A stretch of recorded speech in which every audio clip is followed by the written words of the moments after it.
త్వరగా అందరి వద్దకు రావాల్సిందిగా మరి కోరుచున్నాం.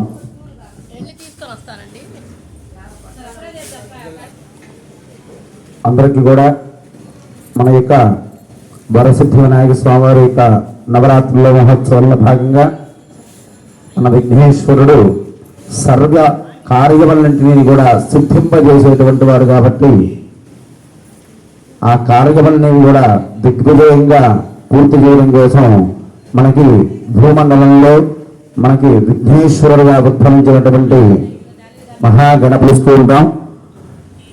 అట్లాగే స్వామివారిని ముందుగా పార్వతమ్మ వారు ఉద్భవించింది కాబట్టి ఏ పూజ చేసినా కూడా మొట్టమొదటిసారిగా హరిద్రా గణపతిగా మనం ఈ గణపతిని పూజ చేస్తున్నాం. అట్లాగే ఏ కార్యక్రమాలను నిలబెట్టినా కూడా మనకు ఉండేటువంటి షోడశ సంస్కారములు అంటారు.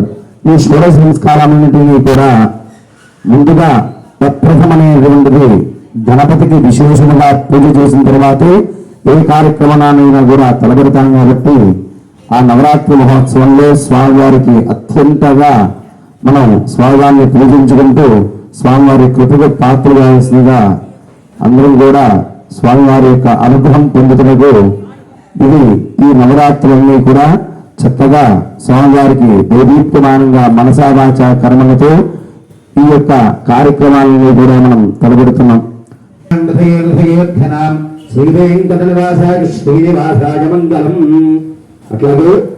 ఈ యొక్క విశేషమైనటువంటి పూజలు నిర్వర్తిస్తున్నాం.